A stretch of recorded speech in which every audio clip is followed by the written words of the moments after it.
India ranking 2025। आप सभी जानते हैं कि जो हमारा शिक्षा मंत्रालय है, शिक्षा मंत्रालय के द्वारा इंडिया रैंकिंग जारी की जाती है। अब आप सभी ये भी जानते हैं कि इंडिया रैंकिंग क्यों जारी की जाती है। इंडिया रैंकिंग जारी किए जाने के पीछे का जो सबसे बड़ा कारण है, वो कारण है हमारे देश में जो उच्च शिक्षण संस्थान है, जितने भी उच्च शिक्षण संस्थान है, उन सबकी क्या दशा और दिशा है और किस तरीके से हमने अपने उच्च शिक्षा इंफ्रास्ट्रक्चर को बेहतर करना है। तो अभी हाल ही में केंद्रीय शिक्षा मंत्री धर्मेंद्र प्रधान जी के द्वारा भारत रैंकिंग 2025 जारी की गई और इसके लिए पूरा एक फ्रेमवर्क डेवलप किया गया जिसका नाम है राष्ट्रीय संस्थागत रैंकिंग फ्रेमवर्क, NIRF। ठीक है, ये पूरा का पूरा एक रैंकिंग फ्रेमवर्क है। एक बार इसके बारे में आप सभी को जानना चाहिए और इन सबसे प्रश्न बनते हैं। ठीक है, इंडिया रैंकिंग हर बार जारी होती है। NIRF, इंडिया रैंकिंग किसके द्वारा जारी किया जाता है? शिक्षा मंत्रालय के द्वारा।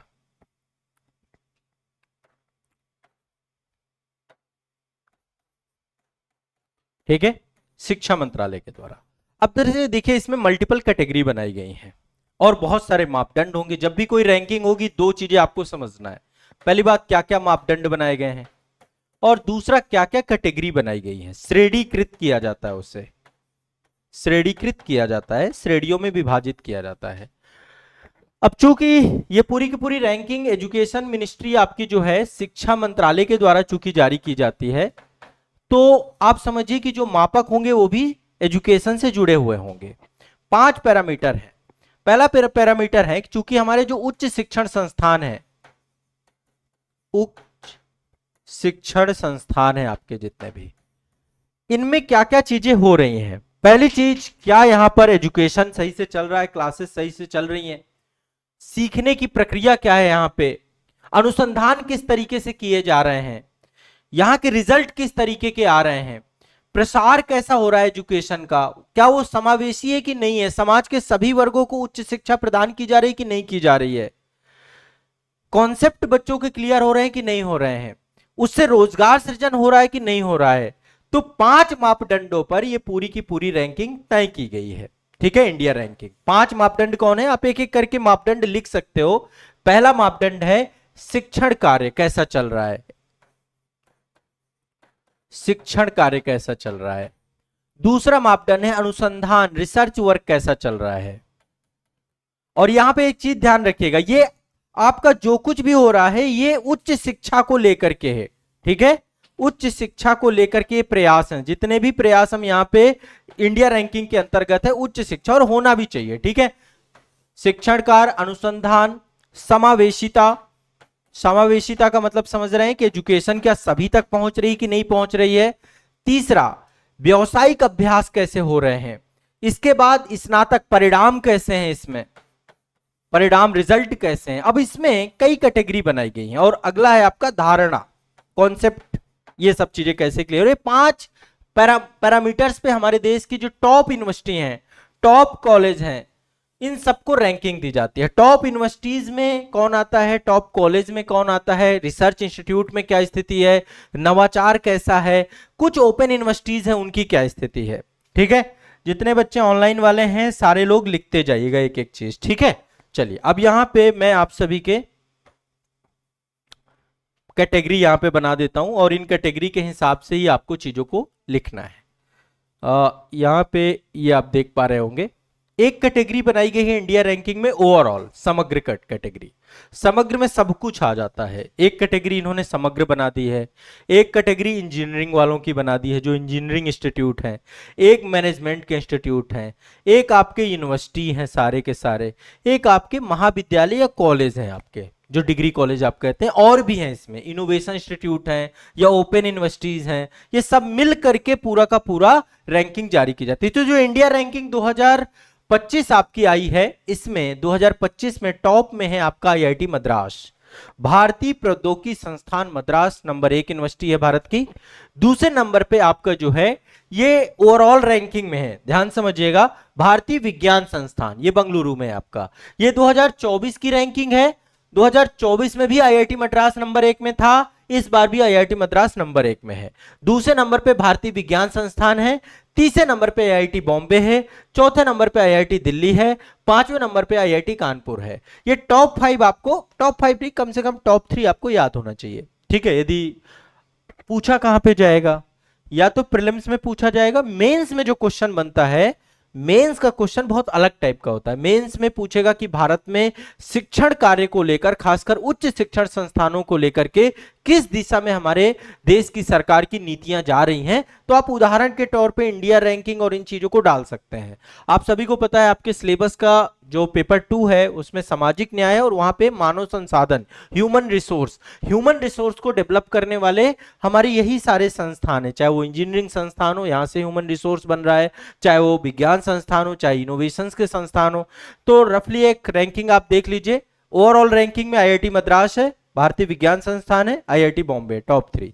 इंजीनियरिंग की बात करें तो IIT Madras, IIT Delhi, IIT Bombay, ये हमारे टॉप 3 आईआईटी हैं, ठीक है। बाकी IIT Kanpur, IIT Kharagpur. Management की बात करें तो आईआईएम अहमदाबाद है, आईआईएम बंगलुरु है, आईआईएम कोझिकोड है। टॉप 3 आपके ये है, ठीक है। इसके बाद यूनिवर्सिटीज की बात करते हैं तो भारतीय विज्ञान संस्थान आपका यहाँ पे बंगलुरु है, ये विश्वविद्यालय में आता है। और जवाहरलाल नेहरू यूनिवर्सिटी के बारे में आप जानते होंगे, जेएनयू टॉप यूनिवर्सिटी है, सबसे ज्यादा चर्चित है। और जेएनयू का भी एंट्रेंस एग्जाम अब तो सीयूईटी के थ्रू एंट्रेंस एग्जाम होते हैं। तो एक भारतीय विज्ञान संस्थान आपका टॉप में है, जेएनयू आपका दूसरे नंबर पे है, ठीक है। कुछ यूनिवर्सिटीज के नाम मैं आपको और बता देता हूं जो ओवरऑल आपको काम आती हैं कल के दिन, आपको यदि कभी भी ग्रेजुएशन या कुछ भी आपके घर में लोग कर रहे हो।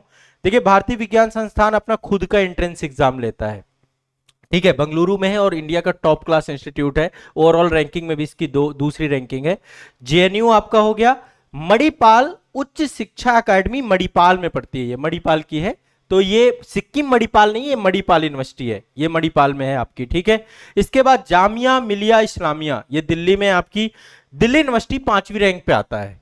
बीएचयू बनारस हिंदू विश्वविद्यालय 6ठे नंबर पे है।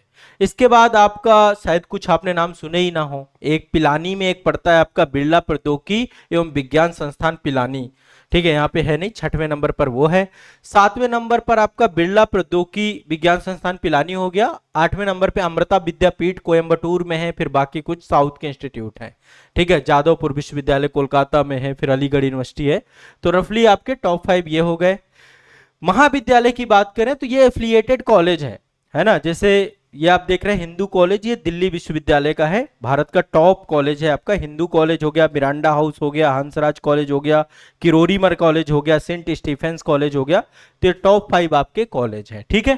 तो इंडिया रैंकिंग आप सभी के दिमाग में बिल्कुल रटी होनी चाहिए, इससे प्रश्न पूछता है। और रफली मेरा मानना है कि प्रश्न पूछे ना पूछे, जब कभी आप ऐसे लिखें, जब कभी आप मेंस आंसर राइटिंग करें, है ना, तो आप इसका जिक्र जरूर करिए, है ना। जहां पर भी शिक्षा से जुड़ा हुआ प्रश्न आपको मिले तो आप इस रैंकिंग को ऐड करिए, ये रैंकिंग काम आएगी, ठीक है। बहुत इंपॉर्टेंट है। एक आपका ओपन यूनिवर्सिटी भी होती है, हमारे देश में ओपन यूनिवर्सिटी भी है, जैसे आपने इग्नू के बारे में सुना होगा। इग्नू आपका एक ओपन यूनिवर्सिटी है, आप उससे ऑनलाइन भी पढ़ सकते हैं घर बैठे। ऑनलाइन का मतलब आप जहां पर भी हैं हर जगह उसके कॉलेजेस हैं, छोटे छोटे कॉलेजेस सेंटर बने हुए हैं। आपके यहाँ का जो टॉप कॉलेज होगा वहां पर इग्नू का सेंटर होगा। तो ये मुक्त विश्वविद्यालय बोलते हैं। इंदिरा गांधी राष्ट्रीय मुक्त विश्वविद्यालय नंबर 1 पे है दिल्ली में, यदि हम मुक्त विश्वविद्यालय की कैटेगरी की बात करें। और इसके बाद आपका कर्नाटका राज्य मुक्त विश्वविद्यालय मैसूरू में है। तो ये लिस्ट आप अपने पास बना लीजिएगा, एक बार देख लीजिएगा। बाकी ओवरऑल मैं इसका जो है पीडीएफ भी आपको उपलब्ध करा दूंगा, कोई दिक्कत नहीं है। और जो करंट अफेयर्स की हमारी मैगजीन आएगी संस्था की, वो मैगजीन में भी आपको ये मिल जाएगा, ठीक है। शिवम जी, तनु जी, राजेश तिवारी जी, दीक्षा शर्मा जी, प्रभा देवी जी, हाँ, नोट्स जरूर बनाते जाना, साथ साथ लिख लीजिएगा। अच्छा, इसके अलावा भी कुछ और कैटेगरी बनाई गई हैं, कुछ नई कैटेगरी, जैसे स्किल्ड यूनिवर्सिटीज भी हमारी हैं। स्किल मतलब जो स्किल डेवलपमेंट पे काम कर रही हैं। तो जैसे सिम्बोसिस आपकी है, Symbiosis skilled and professional university Pune की है, टॉप यूनिवर्सिटी का इसको दिया गया है। अच्छा, कुछ आपके जो सतत विकास लक्ष्य हैं आपके एसडीजी, है ना, एसडीजी संस्थान भी बनाए गए हैं आपके, जिसमें भारतीय प्रौद्योगिकी संस्थान आईआईटी मद्रास को ही एसडीजी संस्थान में नंबर 1 दिया गया है। बाकी फार्मेसी की भी एक कैटेगरी होती है, फार्मेसी यूनिवर्सिटीज भी हैं, जामिया हमदर्द का आपने सुना होगा। और जामिया हमदर्द में मतलब वहाँ पे एक लाइब्रेरी चलती है, बहुत अच्छा इनिशिएटिव है। वहाँ पे आईएएस की तैयारी करने वाले बच्चों को उसका एंट्रेंस एग्जाम होता है बाकायदा, जिनका वहाँ पे सिलेक्शन होता है उनको पूरी तैयारी कराते हैं। हर बार बहुत अच्छा रिजल्ट देती है जामिया हमदर्द, नई दिल्ली का में है आपका ये। तो जामिया हमदर्द आपका फार्मेसी होता है यहाँ से, ये टॉप उसमें है। चिकित्सा के क्षेत्र में एम्स के बारे में तो आप सभी जानते हैं, है ना, एक ही है एम्स आपका चिकित्सा के क्षेत्र का टॉप है। ठीक है, भारतीय अखिल भारतीय आयुर्विज्ञान विज्ञान संस्थान नई दिल्ली में आपका अवस्थित है। बाकी इसके अलावा और भी अन्य है, मैं सबके नाम अब बताऊंगा तो आप डिस्टर्ब हो जाओगे। कानून के क्षेत्र के भी हैं, जैसे एनएलयूज होते हैं हमारे यहाँ, नेशनल लॉ यूनिवर्सिटी बेंगलुरु की टॉप में है कानून के क्षेत्र में। और आर्किटेक्चर में आईआईटी रुड़की हमेशा नंबर 1 रहती है। तो वास्तुकला और स्थापत्य के क्षेत्र में आईआईटी रुड़की है आपका। एग्रीकल्चर के क्षेत्र में भी यूनिवर्सिटी है, भारतीय कृषि अनुसंधान संस्थान नई दिल्ली में अवस्थित है, तो एग्रीकल्चर के क्षेत्र में टॉप इंस्टीट्यूट है। तो ये लंबी रैंकिंग है, जो करंट अफेयर्स की मैगजीन आएगी संस्था की, उसमें मैं पूरी रैंकिंग आपको डाल दूंगा, एक एक टॉप 5 सबके जितने भी हैं, तो आप एक बार वहां से डिटेल में देख लीजिएगा। ये मुझे जनरल आपको करंट समझाना था, तो इस पर्पज से मैंने समझा दिया।